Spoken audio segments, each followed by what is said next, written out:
আমি আগের ভিডিওটায় ইলিপসের মূল ইকুয়েশনটা অরিজিনাল ইকুয়েশনটা কি করে তৈরি করতে হবে সেই জিনিসটা আমি বলেছিলাম।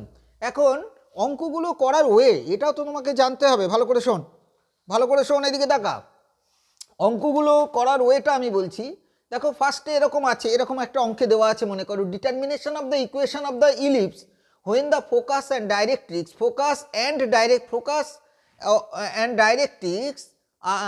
focus, directrix and eccentricity are given। মানে ফোকাসটাও দেওয়া আছে, ডাইরেক্ট্রিক্সের ইকুয়েশন দেওয়া আছে, ইসেন্ট্রিসিটি দেওয়া আছে। তাহলে মানে ইলিপসের ইকুয়েশনটা তুমি কি করে বের করবে? তুমি দেখো, আমি প্রথম ডেফিনেশনটা আমি বলেছিলাম যে ফোকাসটা এস ধরেছিলাম, মুভেবল পয়েন্টটা পি ধরেছিলাম, আর ডাইরেক্ট্রিক্সটাকে কি একটা লাইন, ডাইরেক্ট্রিক্সটা একটা ইকুয়েশন, স্ট্রেট লাইন তার দেওয়া আছে। তাহলে SP by PM equals to e. তাহলে এসপি বের করতে হবে। ধরো এসটা হচ্ছে পি হচ্ছে এক্স কমা দিয়ে ওয়াই, হ্যাঁ। এস হচ্ছে তুমি ধরে নিচ্ছ, আমি একটা ধরে নিচ্ছি আর কি, কী করে করবে, আলফা বিটা। আর ইকুয়েশন অফ ডাইরেক্ট্রিক্স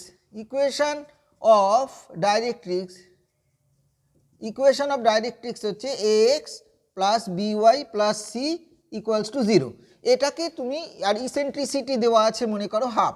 এইগুলো সব গিভেন, আমার ইকুয়েশনটা বের করতে হবে। আমি প্রথমে ফার্স্টে এস আর পি পয়েন্টের distance between S and P, তা সেটা কত, এসপি ইকুয়ালস টু কী লিখবো, root over of x minus alpha তার whole square plus of y minus beta তার হোল স্কোয়ার হলো।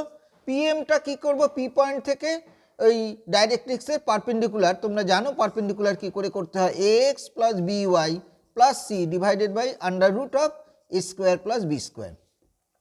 According to definition of parabola ellipse, সেটা কি এসপি বাই পিএম হচ্ছে ই। এবার এসপি ইকুয়ালস টু কী দাঁড়ালো তাহলে, ই ইন্টু পিএম, তাই তো। এবার এসপির জায়গায় এসপির ভ্যালুটা বসাও, এক্স মাইনাস আলফা তার whole square plus y minus beta তার whole square equals to e into PM. PM মানে দেখো, পিএম মানে হচ্ছে x plus b y plus c divided by under root of a square plus b square. এবার square করে দেবে, ভেঙে দেবে, যেটা বেরোবে সেটাই কিন্তু তোমার ইলিপসের ইকুয়েশনটা বেরিয়ে যাবে। তাহলে এই টাইপের অঙ্কগুলো মানে স্কুল লেভেলের পরীক্ষা, বোর্ড এক্সাম এতে আসে আর কি। ধরো ফোকাসটা দেওয়া আছে, আর ডাইরেক্ট্রিক্সের ইকুয়েশন দেওয়া আছে, ইসেন্ট্রিসিটি দেওয়া আছে, তাহলে ইকুয়েশনটা বের করতে হবে। শুধু মুভেবল পয়েন্টটা পি ধরে নেবে, এক্স ওয়াই, তারপরে এসপি বের করবে, পিএম বের করবে, according to definition of parabola লিখে কি করবে, SP by PM equals to ই।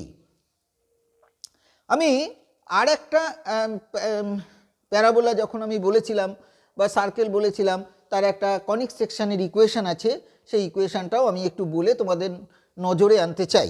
এটা আমি একটু মুছে দিচ্ছি, এটা কি মুছে দেবো, হয়েছে?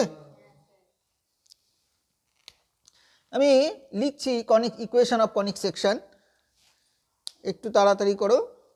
তাহলে ডিটারমিনেশন অফ দ্য ইলিপস মানে ইলিপসের ইকুয়েশন বের করতে হবে। তার কি করে, তার যদি ফোকাসটা দেওয়া থাকে, আর ইকুয়েশন অফ ডাইরেক্ট্রিক্স দেওয়া থাকে, আর ইসেন্ট্রিসিটিটা দেওয়া থাকে, সেই তিনটে দেওয়া থাকলে মানে কি করে তুমি ইলিপসের ইকুয়েশনটা বের করবে, সেটা আমি এখন বললাম। এবার আরেকটা জিনিস আমি বলবো, হয়েছে, বুঝলাম?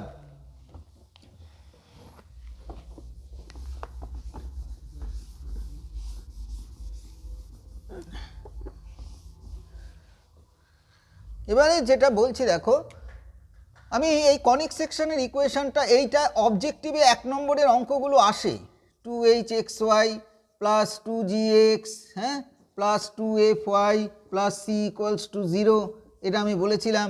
If a equals to b and h equals to 0, তাহলে সেটা কি বলেছিলাম, সার্কেল হবে বলেছিলাম। If h square equals to a b, তখন বলেছিলাম প্যারাবোলা, প্যারাবোলা। এইচ স্কোয়ার 3 নম্বর কি বলেছিলাম, if h square less than a b, এটা কিন্তু মুখস্থ রাখতে হবে, সেটা হচ্ছে ইলিপস। এটা মুখস্থ না রাখলে মনে থাকবে না। If h square greater than a b, that is হচ্ছে হাইপারবোলা। আমাদের সবগুলো বলা হয়ে গেছে। আমরা হাইপারবোলাটা পরে ইসেতে বলবো আর কি। তাহলে এই জিনিসগুলো মনে রাখলে তোমার ইলিপসের কখন ইলিপস হবে, কখন প্যারাবোলা হবে, কখন সার্কেল হবে, কখন হাইপারবোলা হবে, এটা তুমি এই একটা কনিক সেকশনের ইকুয়েশন দিয়ে তোমাকে জিজ্ঞেস করতে পারে এটা কি ইলিপস নাকি কি প্যারাবোলা নাকি হাইপারবোলা নাকি, তখন এই টেস্টগুলো করে কনফার্মেশন টেস্ট যেটাকে বলে, এই টেস্টগুলো করে আইডেন্টিফাই করে তুমি তার নেচারটা সম্বন্ধে বলতে পারো।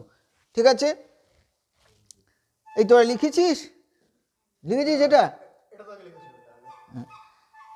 কাট কর।